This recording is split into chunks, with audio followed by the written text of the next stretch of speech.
Picture this. I'm standing at the edge of my garden, the late afternoon sun dipping low, painting the world in a muted gold. And I'm struck by how even the shadows seem to carry a weight of their own. My name is Sophie, and I've just turned 40, a number that feels heavier than I expected. I'm married to Leonard, a man in his mid-40s who carries himself with a kind of quiet that's almost a language of its own.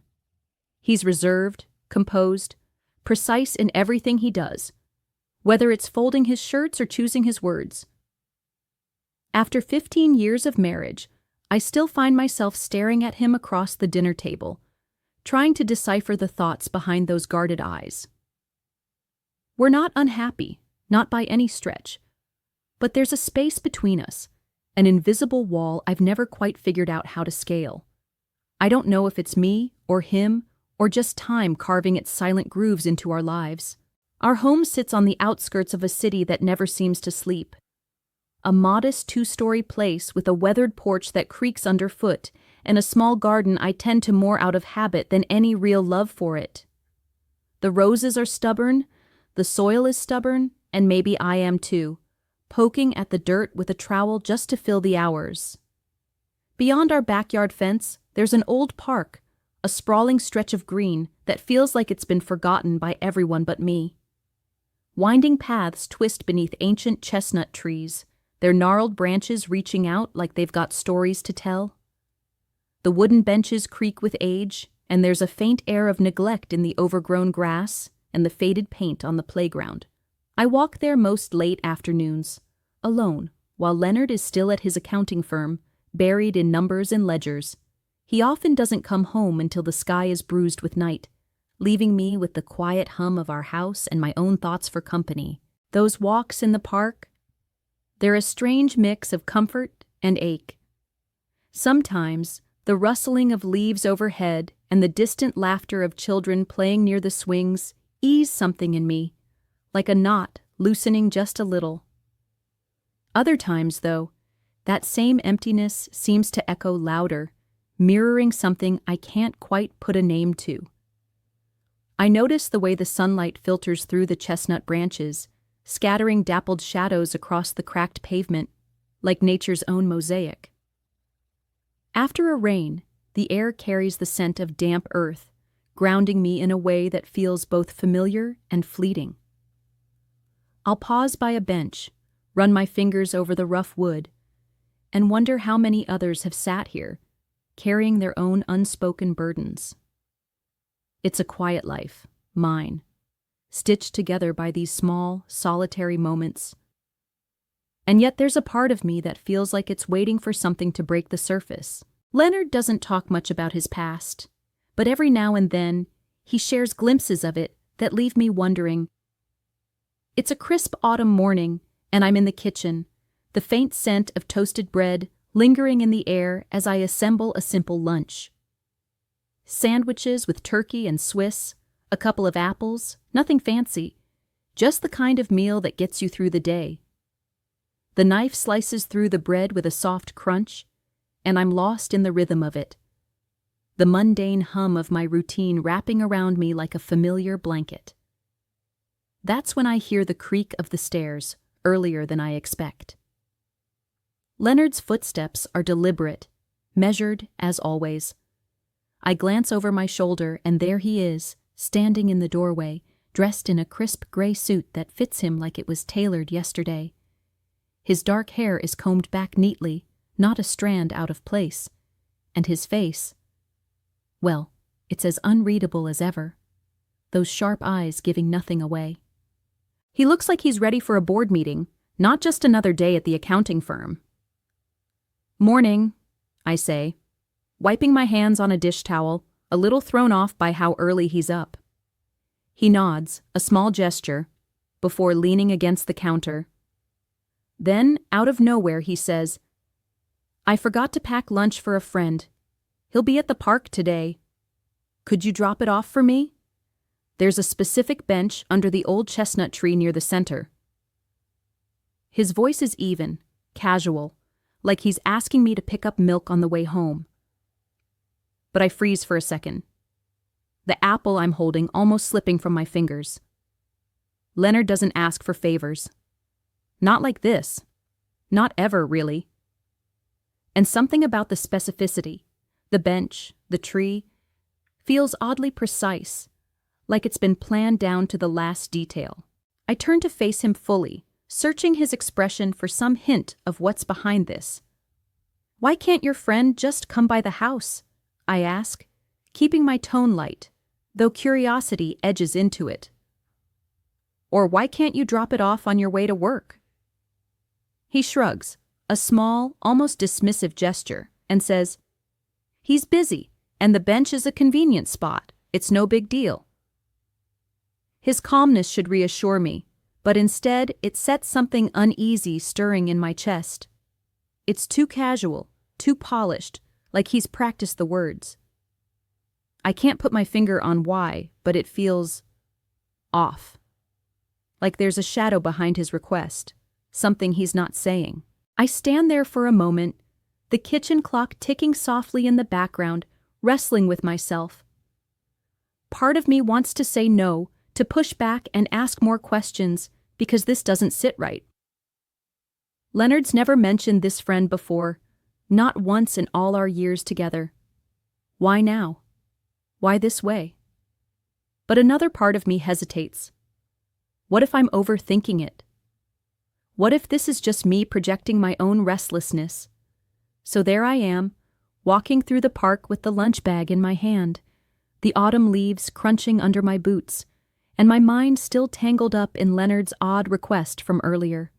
The air is crisp, carrying that earthy scent of fall, and I can't shake the feeling that something's waiting for me just beyond the next bend in the path. I head toward the center of the park, where the old chestnut tree looms, its branches sprawling like ancient arms guarding secrets. As I round the corner, I see him, a man sitting on the bench Leonard mentioned, just as still as if he's been waiting there for hours. He's older, probably in his late 50s, with gray hair trimmed neat and close, framing a face that's weathered but kind. His eyes, though, there's something else, gentle yet piercing, like they can see straight into the parts of me I keep locked away. He's wearing a beige coat, well worn but somehow elegant, the kind of thing that's seen years but still holds its dignity. As I approach, he stands, his posture easy but intentional, like every move he makes has a purpose. Then he speaks, his voice soft and warm, like a blanket on a cold night. "Are you Sophie?" he asks. I nod, my fingers tightening around the lunch bag, feeling suddenly bare, like I've walked into something I wasn't prepared for. He smiles then, a small, knowing curve of his lips, almost tender in a way that makes my chest tighten. "Your husband said you bring more than just food," he says, and my stomach drops like I've stepped off a ledge. The words hang there, cryptic and heavy, and a shiver runs through me, though the air isn't even that cold. I stammer out a response, my voice shaky. What do you mean by that?" I ask. But before I can even begin to untangle his meaning, he steps closer. His presence is both a comfort and a warning, like a storm cloud on the horizon that you can't look away from. Then, without warning, he reaches out, his fingers brushing my cheek. They're warm, calloused, and the touch is so intimate that I freeze, my breath caught somewhere between my lungs and my throat. I can't pull away, can't even think to, as he murmurs, "Your eyes are those of someone who hasn't been truly touched in a long time." His voice is low, almost a whisper, and it cuts right through me, hitting a raw, aching place I've tried to bury for years. My heart stumbles over itself, and I feel heat creeping up my neck. A mix of confusion and something else. Something I haven't let myself name in forever. I don't have time to process it. Don't have time to step back or ask more questions, because suddenly his breath is warm against my ear. His lips so close I can feel the heat of them. His hands find my waist, pulling me in, and I'm drowning in the shock of it all. in the guilt that slams into me like a wave, and in this undeniable pull that I can't fight. The park around us feels like it's vanished. Here in this secluded corner, under the shelter of the chestnut tree's sprawling branches, it's just us. The distant hum of the city fades into nothing, and I can't hear anything but the pounding of my own pulse and the rustle of leaves overhead. No one can see us here. No one would know. And that thought alone sends a dangerous thrill through me. And then it happens. Right there, under the shadow of that ancient tree, I let go of everything I've held onto for so long. I betray Leonard in a way I never thought I could, in a moment that's as forbidden as it is consuming. It's a rush. A storm of emotions I can't control. Guilt clawing at me, even as exhilaration takes over, even as I lose myself in the warmth of this stranger's touch. I'm caught up in the way he moves, the way he seems to know exactly what I've been missing, and I surrender to it completely. I won't shy away from admitting the thrill it gave me. As I push open the front door, the familiar creak echoes through the quiet house, a sound that's always been there, but today feels like a warning, sharp and accusing in my ears.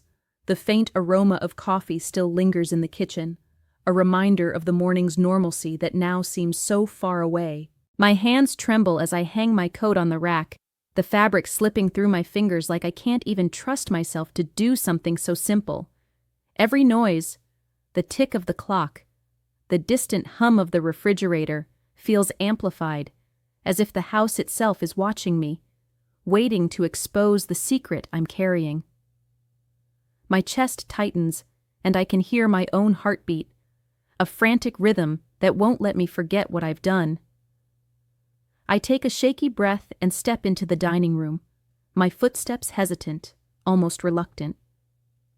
There, at the table, sits Leonard, his back to me, papers spread out in front of him like a barrier between us.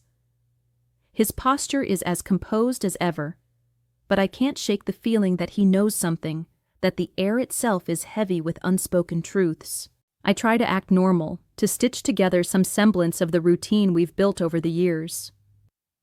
"Have you eaten yet?" I ask, my voice sounding hollow, like it belongs to someone else. I force a casual tone, adding, "It's getting chilly out there, isn't it?" But the words feel brittle, cracking under the weight of my guilt.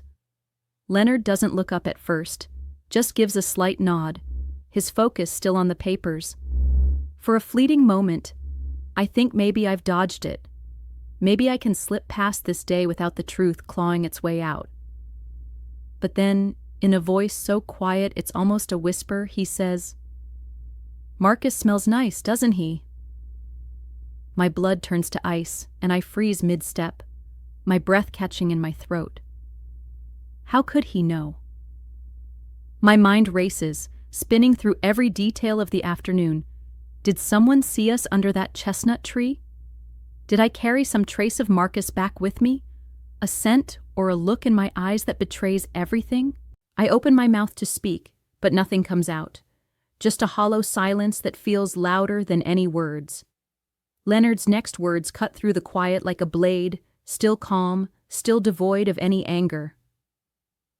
"I just wanted to know if someone else could touch your heart." His tone is so even, so measured, that it unnerves me more than any shout could. Slowly, he turns to face me, and I brace myself for the accusation, for the hurt I know I deserve. But when I meet his gaze, his eyes aren't filled with blame, they're searching, almost hopeful, like he's looking for something in me he's been missing for years. I'm stunned, rooted to the spot, my thoughts a tangled mess I can't unravel. He stands, his movements slow and deliberate, closing the distance between us. I can't move, can't even breathe properly, as he stops just in front of me, his presence both familiar and foreign all at once. Then, without a word, he pulls me into a hug. His arms are strong but gentle, wrapping around me with a tenderness I wasn't expecting. His chin rests on my shoulder, and I can feel the steady warmth of his breath against my neck. In a whisper so soft it almost breaks me, he says, "I'm not jealous, I'm grateful. You're glowing again." The words hit me like a wave, crashing over the guilt and fear I've been drowning in. Confusion swirls inside me, mingling with a strange relief and a sadness I can't quite name. I don't hug him back at first, too overwhelmed to process this acceptance, this unexpected grace. My arms hang limp at my sides, my mind replaying his words over and over, trying to make sense of them. But slowly, almost against my will, I lean into him, letting the weight of his embrace settle over me like a blanket. Warm and heavy with meaning, I'm not sure I'm ready to face. I stand there in his arms, feeling. The next morning, I wake up before the sun has fully risen, the house wrapped in a stillness that feels almost suffocating. Leonard's side of the bed is empty, the sheets cool to the touch. He's already left for work, as he often does, slipping out into the world without a sound. I lie there for a moment, staring at the ceiling, feeling a restless energy buzzing under my skin. It's like something inside me is clawing to get out, pushing me toward a decision I haven't yet named. I tell myself I just need a walk to clear my head, to shake off the weight of yesterday's revelations and that unexpected embrace from Leonard. But deep down, I know where I'm headed.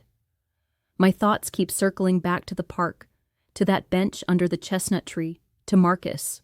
I get up quickly, not giving myself time to overthink, and pull on a pair of boots and a thick scarf against the early chill. The air outside bites at my cheeks as I step onto the porch, the world still half asleep under a pale gray sky. My breath fogs in front of me, and I shove my hands into my pockets, my steps growing faster the closer I get to the park. The familiar paths come into view, the ancient trees standing like silent sentinels, their branches heavy with the last of the autumn leaves. My heart starts to race as I near the center of the park, my eyes scanning for that one spot, that one bench. I'm not sure what I'm expecting or hoping for, but the pull is undeniable, like a thread tied tight around my chest, tugging me forward. And then I see him. Marcus is there, sitting on the same bench as yesterday, as if he knew I'd come, as if he'd been waiting for me all along. He's wearing that same beige coat, the one that looks like it's carried him through 1,000 stories, and his posture is relaxed, one arm draped over the back of the bench. A faint smile plays on his lips as he watches me approach, his eyes catching mine with that same piercing gentleness that unraveled me before. My stomach flips, a mix of nerves and something hotter, something I can't ignore. My boots crunch against the gravel, the sound too loud in the quiet morning, and before I can second-guess myself, I sit down beside him. I don't wait for an invitation, don't hesitate like I might have yesterday. I just sit, close enough that I can feel the warmth radiating from him, even through the layers of our coats. For a long moment, neither of us speaks. The silence between us is thick, charged with everything we haven't said, everything that hangs in the air like a storm waiting to break. I can hear the faint rustle of leaves above us, the distant call of a bird, but it's all background noise to the way my pulse is hammering in my ears. I glance at him from the corner of my eye, taking in the lines of his face, the way his gray hair catches the weak morning light. There's a steadiness to him, a quiet strength that both calms and unsettles me. I want to say something, to break this tension, but the words stick in my throat. And then, in a moment of boldness I didn't know I possessed, I act on impulse. My hand moves before my mind can catch up, reaching out to touch his. My fingers brush against his knuckles, tentative at first, then more certain, feeling the warmth of his skin against mine. It's like a spark ignites at the contact, a current running through me that I can't pull away from. His hand doesn't flinch. Instead, it turns slightly, welcoming the touch, his fingers curling just enough to meet mine.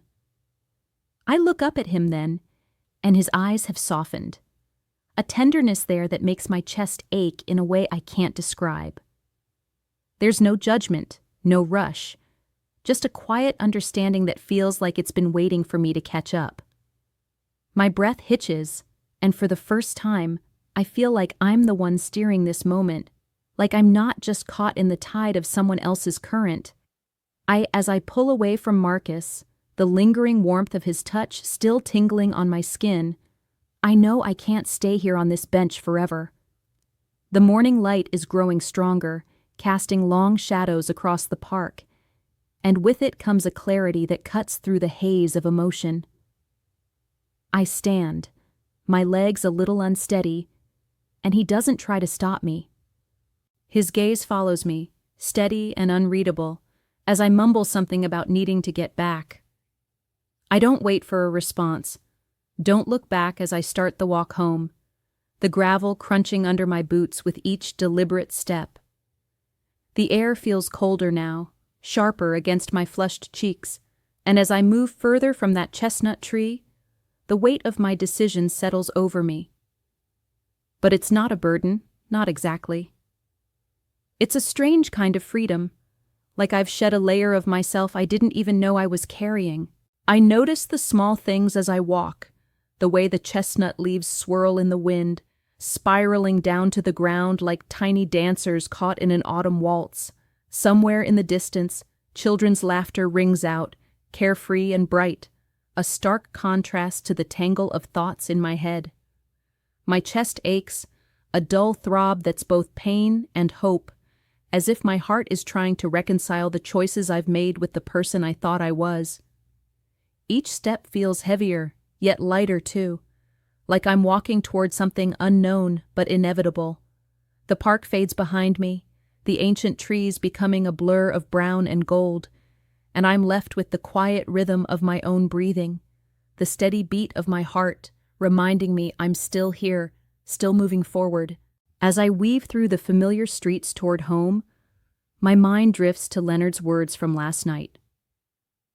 That quiet confession, the way he held me and whispered that he wasn't jealous, that he was grateful. I can still feel the warmth of his embrace, the unexpected tenderness in his voice when he said I was glowing again. Did he mean it? Was there truth in that acceptance, or was he hiding his own pain behind those carefully chosen words? I turn the thought over and over, like a stone smoothed by a river, searching for cracks, for hidden meanings. I don't fully understand his motives, and maybe I never will. Did he orchestrate this whole encounter with Marcus to rekindle something dormant in me, to wake me up from the numbness I've lived in for so long? Or was it a test, a way to measure the boundaries of our marriage, to see how far I'd go before I broke? The uncertainty gnaws at me, but there's a part of me that doesn't want to know. Not yet. Maybe not ever. Because knowing might mean facing a truth I'm not ready for, a truth that could unravel the fragile threads holding us together. I think about the space between us, that invisible wall I've felt for years, and wonder if this, whatever this is, has widened it or started to tear it down. Leonard's always been a puzzle, his quiet demeanor a shield I've never fully penetrated. But last night, in that moment of raw honesty, I saw something flicker in his eyes, something like longing, or maybe relief.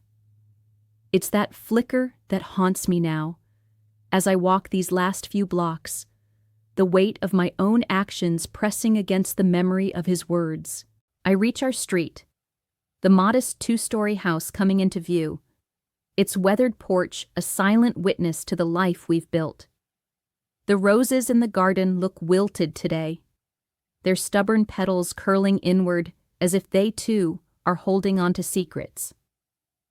I pause at the edge of the yard, my hand resting on the fence, and let my gaze linger on the world around me.